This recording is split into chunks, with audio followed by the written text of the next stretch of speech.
네, 요시야 왕의 이 강한 의지에 의해서 성전의 리모델링이 시작이 되었습니다. 재원을 조달하기 위해서 이 성전의 헌금함에서 봉헌금을 꺼내는 순간 하나님의 율법책이 발견됩니다. 학자들은 말하기를 여기 이 34장에서 거론하는 내용들을 볼 때에 이 내용이 담겨 있는 책은 바로 신명기가 확실하다고 분석합니다. 자, 그 거론되는 내용들을 간추려 본다면 첫째, 신명기 29장에서는 언약의 말씀들이라는 말을 쓰는데요. 오늘 읽은 내용 뒷부분에 언약책이다 이런 내용이 나오죠.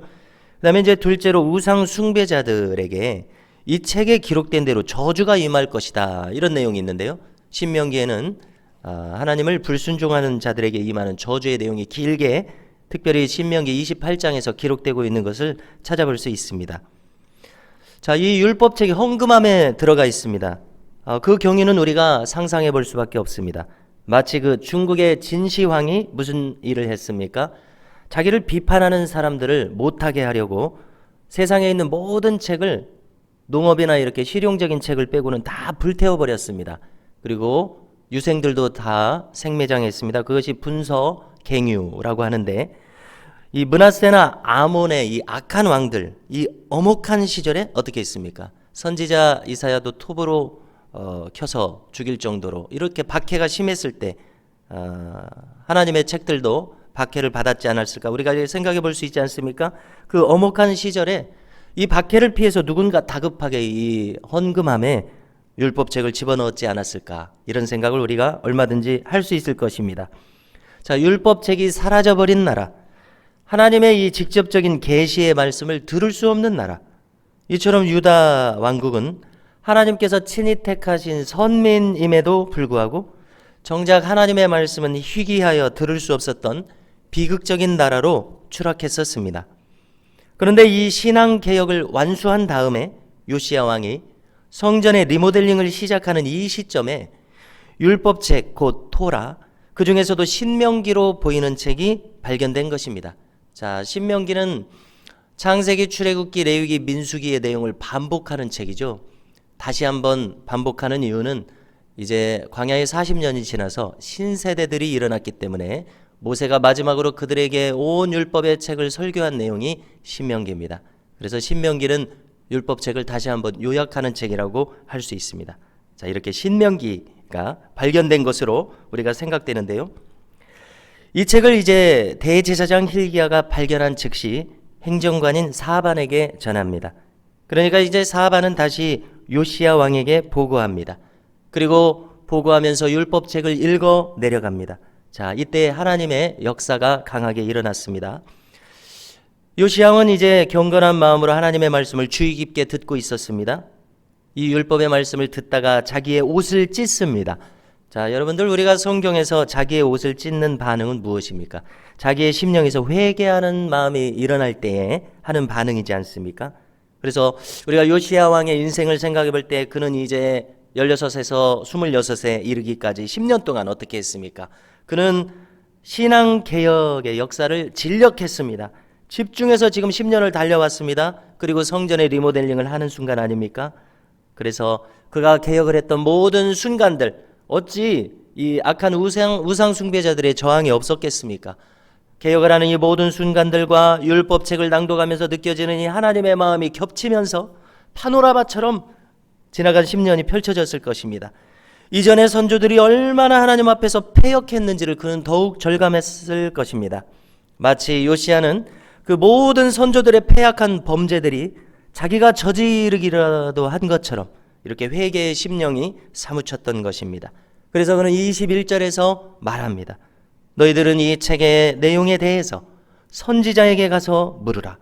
우리 조상들이 여호와의 말씀을 지키지 아니하고 이 책에 기록된 모든 것을 준행하지 아니하였으므로 여호와께서 우리에게 쏟으신 진노가 크도다. 이렇게 말했습니다. 이렇게 율법의 참뜻을 깨달았습니다. 율법의 바탕에 흐르고 있는 하나님의 마음을 이 요시야 왕은 정확하게 깨달았습니다. 자, 이제 요시야 왕의 명령대로 왕의 신하들이 그 시대의 한 선지자 훌다에게 갔습니다. 자, 이렇게 유다의 마지막 시대의 선지자는 이제 이사야 선지자의 뒤를 이어서 예레미야 선지자나 스바냐 선지자가 활약했던 시대입니다.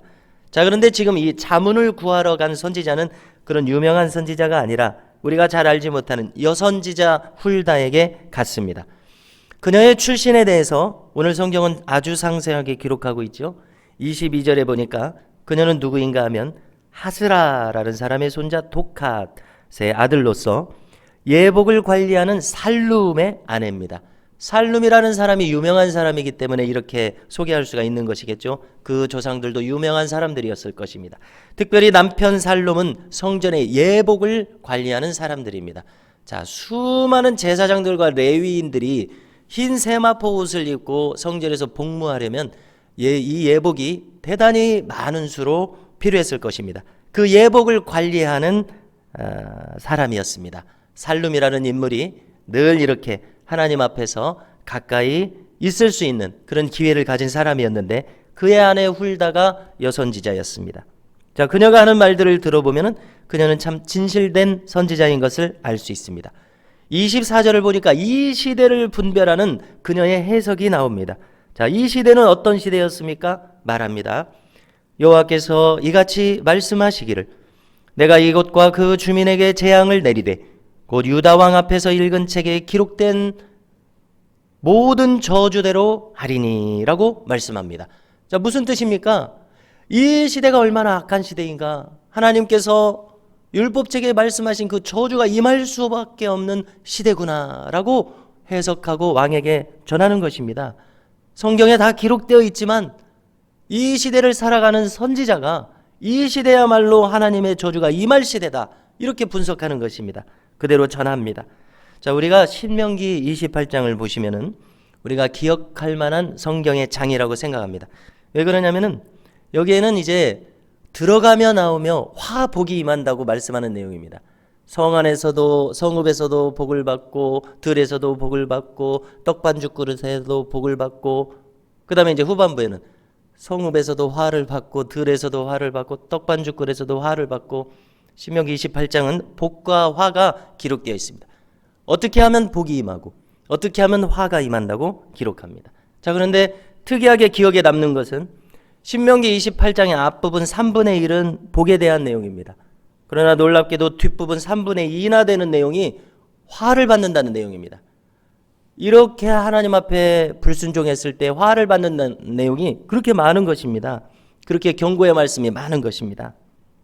자, 여선지자 훌다의 진단을 들어보십시오. 25절을 보니까 이는 이 백성들이 나를 버리고 다른 신들에게 분향하며 그의 손의 모든 행위로 나의 노여움을 샀음이라. 그러므로 나의 노여움을 이곳에 쏟음에 꺼지지 아니하리라 하라. 이렇게 경고의 말씀을 전합니다. 자, 여러분, 과연 이 기록된 하나님의 말씀을 요시야가 처음 들었을 때에 그 느낌 그대로 선지자의 말도 동일했습니다. 과연 이 하나님의 저주가 임할 수밖에 없는 나라, 임할 수밖에 없는 민족인 것이 확실해졌습니다. 자, 어찌 그 심판의 재앙을 피할 수가 있겠습니까?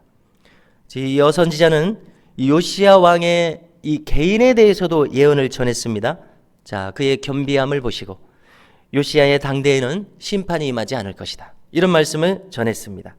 자, 그러나 이 심판의 유예, 요시야 왕의 시대에는 임하지 않게 하시라는 심판의 유예는 어떻습니까? 우리가 유다 왕국의 마지막 순간들을 어느 정도 알고 계시죠? 그 뒤에 이어지는 3명, 4명의 왕들은 전부 다 악한 왕들이었습니다. 전부 바벨론의 침략을 받아서 포로로 끌려가고 멸망하는 그런 멸망기의 왕들입니다.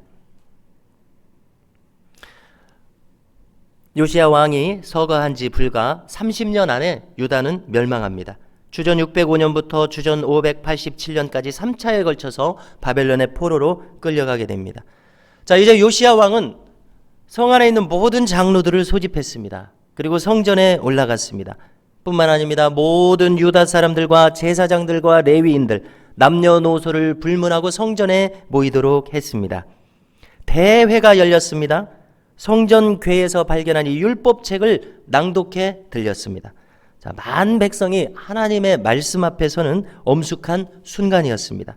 자, 이 현장은 오늘날로 말하면 말씀 사경의 현장이요, 심령 부흥의 현장이었습니다. 자, 왕은 백성들과 더불어서 하나님의 언약을 갱신하는 의식을 행했습니다. 이런 내용이었겠죠. 이 말씀대로 행하겠다는 내용이겠죠. 이 말씀대로 하나님의 복을 경험하고 이 말씀대로 행하지 않았을 때 하나님의 심판을 받겠습니다. 이렇게 하나님 앞에 언약하는 내용이었을 것입니다.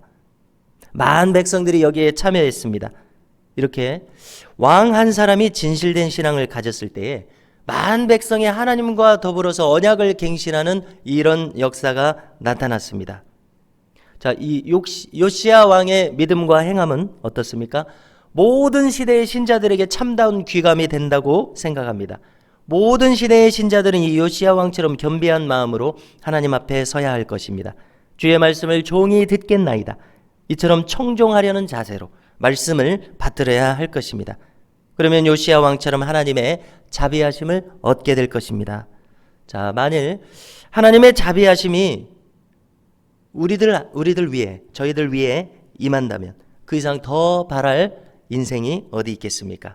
이처럼 언제나 하나님의 자비하심을 입는 겸손한 종들로서 살아가는 은혜가 이 자리에는 저와 우리 모든 성도님들에게 임하시기를 간절히 소망합니다.